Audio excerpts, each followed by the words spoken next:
So maybe you are in your early 20s or maybe even your mid to late 20s and really want to buy a home, and you realize how much of a benefit it is to actually own your own home as opposed to renting, but you really just don't know the steps to take in order to buy a house. And that's what this video is for today. I'm going to be going through some of the steps that I would take if I were in your shoes to be able to purchase a home. And a lot of the things that I'm going to be talking about today, some of it may be things that you already know. Some of it may be things that maybe you had never even thought of before, but it's just some things that I have learned over the course of my time buying houses, both residential for myself and rental homes. I currently own 7 rental houses and I own my primary residence. So these are steps I would take if I could go back and I was 21 and I was ready to buy my first house. This is what I would do. Before we get started, I would like for you to just comment below maybe some steps that you already know of that you're taking in order to take those first steps to buy a house. There may be some steps, some things that I didn't bring out in the video that might be helpful to other people. So make sure you drop a comment. I love reading the comments. I love responding to the comments.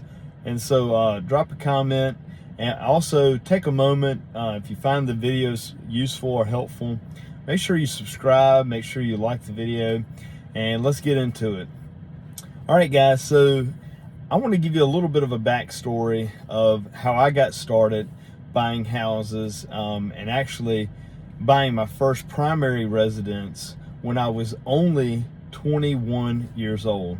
I've talked to a lot of people, over the course of the last 10 to 15, even 20 years, and I found out that there are a lot of people who are in their 30s, 40s, 50s, even 60s who have never owned a home. And I don't point this out to be critical of anybody. It's not something that I'm looking down on anybody because they don't own their home. Some people actually enjoy renting. They'd rather rent than own, and it's just a personal preference. And there are some benefits to renting as opposed to owning a home, because if you own your own home, you are responsible for everything that goes wrong in that home, from a leaky roof, busted pipes, hot water heater goes out, anything. It all falls on you. You are now the one responsible for everything. And let me tell you, when you own rental properties, you are even more responsible for everything that goes wrong in that home. And I tell people all the time, I would rather fix one of my rental properties and my tenants be satisfied and be happy than to fix something going wrong in my own primary residence, my own home. I'd rather it be nicer for my tenants, because I feel personally responsible for that property and my tenants being happy and being safe. First and foremost, I want my tenants to be safe. So if anything is unsafe, I want to get that fixed ASAP. I've had tenants that have called me, when it first snows and we get a blizzard and the heat goes out, and I am scrambling to get somebody there, no matter what it costs, to get somebody there to fix that property, because I want my tenants to be comfortable and safe. But you may be thinking, well, I just want to buy my own home. I just want to buy a house for myself so that I'm not wasting money renting, because there are so many benefits to owning your own home. When you own your own home, first of all, you own something. You have something that's yours. You're not just paying somebody else's mortgage. you now own something that you can take pride in, and you can decorate it however you want to. Some rental properties, they won't let you hang stuff up on the walls and crazy stuff. But anyway, you want to have something you own, and there's tax benefits to it. You're paying down a mortgage that will eventually go to zero in 30 years or however long your terms are for your mortgage. So there are so many benefits to owning a home, and not to mention the mortgage payment is going to stay the same if you have a fixed rate mortgage. It's going to stay the same as opposed to rent going up and up and up every single year. So you've got something that maybe you start off paying, your mortgage is maybe $800, $900 a month, where rent right now is $1,000, $1,200 a month. But over the course of time, when rents go to $1,500 or $1,600 a month, and you're still paying $800 or $900 a month, it's really nice. So how do you start this process of owning your own home? Because it's not just as easy. It's not as easy even as it was when I was 21. I walked into a mortgage company at age 21, and I said, I want to own a home. I had picked out a house I liked.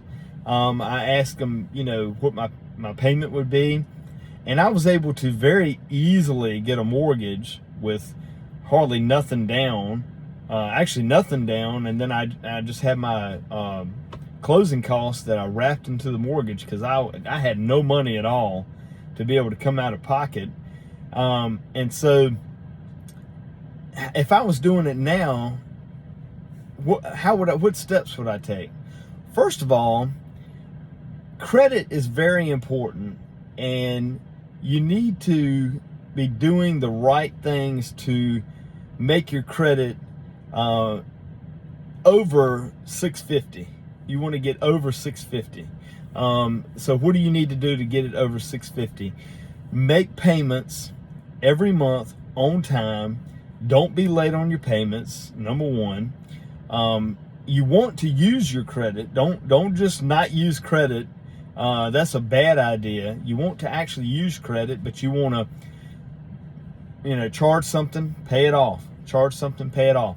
Another way you can do it is, if you're renting right now, make sure that your landlord is using some form of credit building rent app. I use, for my rentals right now, I'm using rent.app, and this actually, my tenants, when they pay me on time, it's building their credit. That's another way you can do it. There's lots of different ways. Build your credit. Make sure that you're not, closing any accounts out. Make sure that, like I said, you're making on-time payments. All these things are very important in order to build your credit.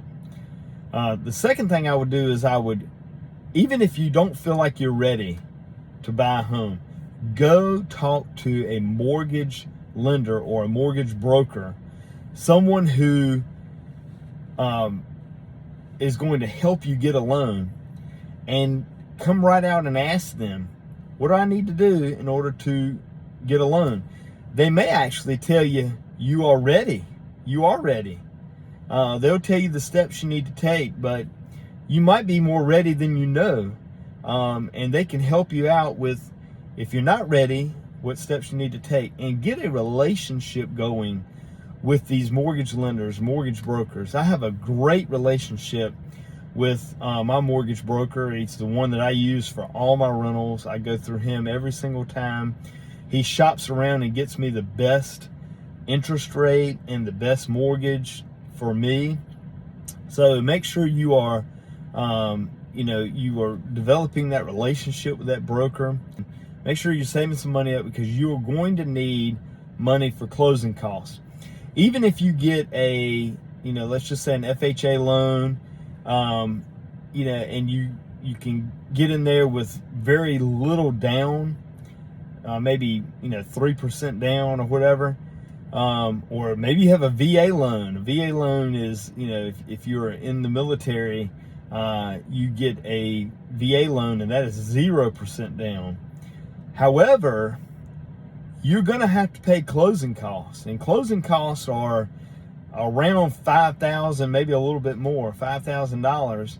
So you're going to need that money to buy a home, even if it's not 3% down.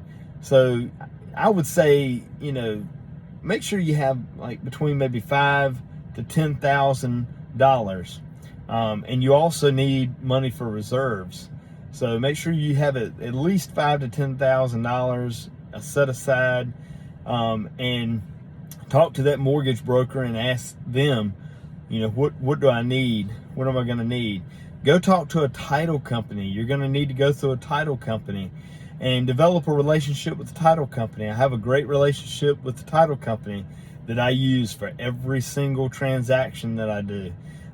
Make sure you have a good relationship with your realtor. Relationships are one of the most important things that you can have when it comes to buying a home. So make sure you have a good relationship with your agent and your broker, your real estate agent, and your mortgage broker and the title company, all these different people that play a role in buying a home. Because buying a home is not just a one-person operation. It's all these different. It's a team effort for you to buy your home. And then go start looking at properties.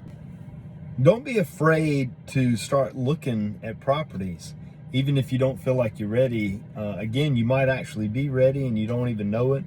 But go ahead and start looking at properties. Ask that mortgage broker or mortgage lender to give you a pre-qualification letter and know kind of about what you can afford, and start looking. Don't be afraid to find something that's a fixer-upper. Now, when I say fixer-upper, I would make sure the foundation is good, the electrical is good, the plumbing is decent, the AC is newer.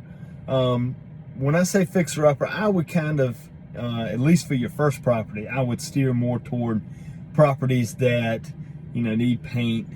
They need some, cosmetic things, some countertops, some cabinets, things of that nature. Don't go looking for something that needs a full gut job. But you can find some properties that just need a little bit of work, need a little bit of paint, and you might want to make it your own anyway.